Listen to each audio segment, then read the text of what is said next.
Olá, irmãos, saúde cada um de vocês com a graça e a paz do nosso Senhor Jesus Cristo também. Meu nome é Miriam Anita, eu estou aqui para fazer um devocional junto com os irmãos. Quem escreveu o texto de hoje foi o Elias Werneck. Esse irmão é bacharel em teologia, licenciado em filosofia e também pastor da primeira igreja batista em Jacarepaguá, lá no Rio de Janeiro. E ele escreveu um texto chamado A Mente de Cristo, que foi escrito para o Manancial, que é um devocional produzido pela União Feminina Missionária Batista do Brasil, que oferece meditações baseadas na Bíblia, a Palavra de Deus. Ora, como não fui eu quem escrevi o texto, foi o pastor Elias Werneck, eu vou ler e contar para os irmãos aquilo que eu entendi, tá bom? Então, o nosso texto de hoje está em 1 Coríntios, capítulo 2, versículos 14 até o 16, tá bom? Apesar que está escrito aqui no Manancial 17, mas o versículo 17 não existe. Então, nós vamos do 14 até o 17. E diz assim: mas o homem natural não aceita as verdades do Espírito de Deus. Elas lhe parecem loucura e ele não consegue entendê-las, pois apenas quem é espiritual consegue avaliar corretamente o que diz o Espírito. Quem é espiritual pode avaliar todas as coisas, mas ele próprio não pode ser avaliado pelos outros. No 16, pois, quem conhece os pensamentos do Senhor? Quem sabe o suficiente para instruí-lo? Amado Jesus, nós pedimos a tua bênção, pedimos que tu nos instruas, nos ensines e nos ajude a colocar em prática aquilo que tu vais colocar no nosso coração. Nós pedimos não porque mereçamos, mas em teu nome, Jesus Cristo. Amém. Meus irmãos, então o nosso texto chama-se A Mente de Cristo. E o versículo escolhido pelo pastor Werneck foi o 16, que diz assim: Quem conheceu a mente do Senhor para que possa instruí-lo? Nós, porém, temos a mente de Cristo.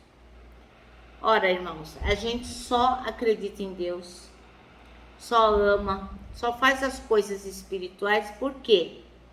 Porque o Espírito Santo agiu e nos convenceu do pecado, da justiça e do juízo. Se não fosse o Espírito Santo, a gente não estava nem aqui, né? Investindo esse tempo aqui na palavra, querendo aprender de Jesus. Tem gente que fala assim: eu não tenho um saco para ler a Bíblia. Eu ouvi exatamente essa frase: eu não tenho saco.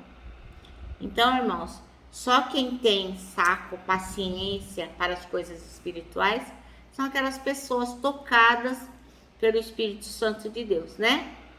Então a gente só chega a esse patamar de ser filho de Deus, de não sermos abandonados aos nossos próprios desejos. Por quê?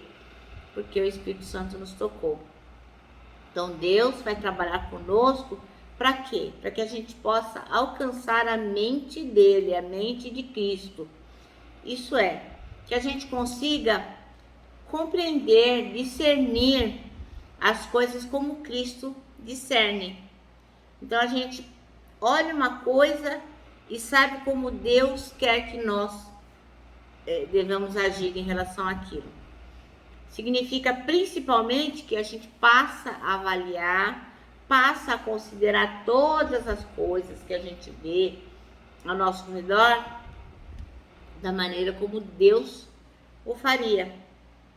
Então a gente começa a olhar as coisas atribuindo a elas o valor e a importância que Deus dá, né? Muita gente fala: poxa, eu não entendi por que a pessoa fez isso. Outro dia alguém comentou assim: nossa, mas o fulano deixou tudo e foi pregar lá na África, lá não sei aonde. Que coisa, mas que maluquice é essa? Então não dá, a pessoa não compreende mesmo. Então, por que a gente entende as coisas de Cristo e vai pensando como Ele cada vez mais. Porque à medida que a gente vai dando espaço para o Espírito Santo, ele vai fazendo o quê? Com que a nossa mente se desenvolva, que ela vai crescendo baseado nos fundamentos que ele, Deus, o Espírito Santo, vai colocando na nossa mente. Então, à medida que nós deixamos de ser maiores e Deus vai crescendo em nós, que ele vai crescendo e a gente vai diminuindo, ele vai ocupando maior espaço na nossa mente. Pode ser? Pode ser não, eu tenho certeza. As pessoas que não conhecem a Deus, que não têm o Espírito Santo, elas vão rir dessa atitude, vão achar que é maluquice, né? Por quê? Porque as coisas de Deus para as pessoas que não creem são loucura, né? Mas a gente tem que ter em mente que as coisas espirituais que nós faremos são coisas que Deus faria. Porque à medida que o Senhor vai ocupando mais espaço na nossa vida, nós vamos discernindo mais as coisas como Ele discerniria. As nossas ações no dia a dia precisam refletir como Deus faria determinada coisa, como Deus nos levaria a fazer determinada outra coisa, né? Aí a gente acaba indo para uma questão muito conhecida entre nós, né, no meio evangélico, que é um livro antigo, né, que tem o título Em Seus Passos, o que faria Jesus? Mas essa é uma pergunta que nós temos que nos fazer, né? O que Jesus faria se ele estivesse no meu lugar? E só tem um jeito da gente conseguir a resposta, não tem outro jeito. A gente só sabe o que Jesus faria no nosso lugar se a gente conseguir chegar no patamar, da mente de Cristo. Então, a gente só vai saber o que Jesus faria diante de determinada situação se nós pensarmos como Cristo pensaria. E a gente só vai ter a mente de Cristo se formos obedientes, se formos submissos ao Senhor. Então, o que nós temos para fazer?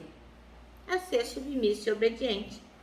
Para quê? Para que a gente possa ter a mente de Cristo, para que a gente possa cada vez mais agir como Jesus e buscar a cada dia mais a nossa santificação.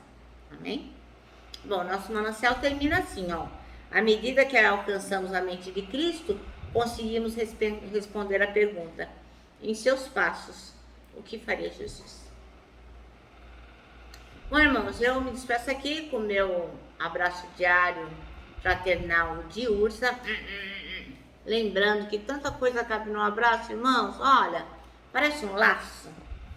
Quero lembrar também, né, que a gente combinou lá no começo de janeiro deste ano, que a gente ia se lembrar todos os dias aquilo que está em Isaías 40:31, que é: os que esperam no Senhor, terão as suas forças renovadas. E lógico, terão a mente de Cristo. Eu me despeço com a minha palavra de ordem, que é gratidão.